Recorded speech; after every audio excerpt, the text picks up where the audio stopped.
எல்லாருக்கும் வணக்கம். பாதாம் பிசின் லட்டு எப்படி செய்கிறது இந்த வீடியோவில் பார்க்கலாம். இரும்பு சட்டியில் நிறைய நெய் ஊற்றி இந்த பாதாம் பிசினை ஃபஸ்ட்டு வறுத்துக்கணும், நல்லா வறுக்கணும். அது ஒரு அந்த கிளாஸியாக இருக்குல்ல, இப்போ அது நல்லா பொறுன்னு வரும். இதாங்க பாருங்கள், நல்லா பொரிஞ்சு வரணும். இன்னும் கூட கொஞ்சம் புரியணும்.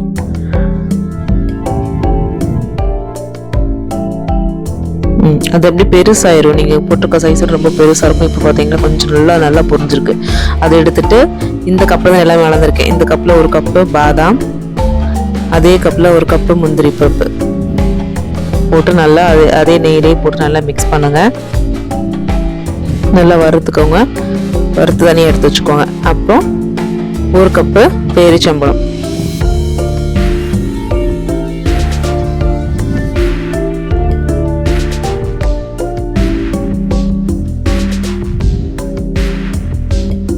வறுத்துட்டு எல்லாத்தையும் எடுத்துட்டு அரைச்சிடுங்க. அதுக்கப்புறம் நான் கோதுமை மாவு 3 பங்கு கோதுமை மாவு போட்டிருக்கேன். அதாவது 3/4 கிலோ கிட்ட போட்டிருக்கேன்.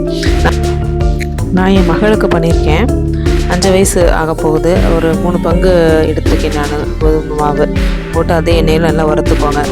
அப்புறம் வெல்லம், போதுமான அளவு வெல்லம், உங்களுக்கு எவ்வளோ இனிப்பு தேவையோ அந்தளவுக்கு வெல்லம் எடுத்துக்கோங்க.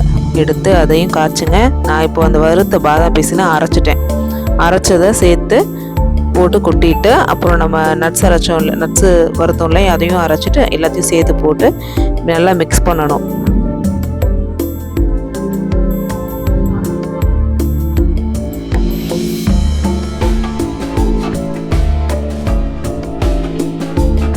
எல்லா பக்கமும் படுற மாதிரி நல்லா வறுத்துக்கணும். நல்லா மிக்ஸ் பண்ணிக்கணும். நல்லா மிக்ஸ் பண்ணிவிட்டு வெள்ளைப்பாக காய்ச்சிருக்கோம் இல்லையா, அதை வீடியோ எடுக்கலை. வெள்ளைப்பாக நல்லா காய்ச்சதை ஃபில்ட்ரு பண்ணி நல்லா ஊற்றிக்கோங்க. ஊற்றி நல்லா மிக்ஸ் பண்ணுங்கள். மிக்ஸ் பண்ணி கொஞ்சம் சூடாக இருக்கும் போதே உருண்டை பிடிக்க ஆரம்பிச்சிருங்க. இது குழந்த பிறந்தவங்களுக்கு, அந்த அம்மாக்களுக்கு கொடுக்கலாம். ரொம்ப சத்து. நான் இப்போ பாப்பாவுக்கு 5 வயசு பாப்பாக்குங்கிறனால கோதுமை மாவு நிறையா சேர்த்துருக்கேன்.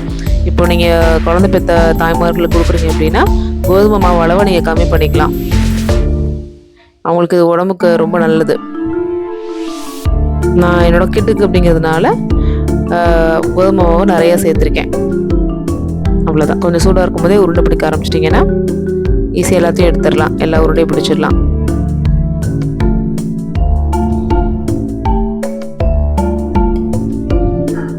இவ்வளோ லட்டு எனக்கு கிடச்சிது. இது நான் பாப்பாவுக்கு ஸ்நாக்ஸுக்கு கொடுத்து விடுறதுக்காக செஞ்சுருக்கேன். நீங்களும் ட்ரை பண்ணி பாருங்கள்.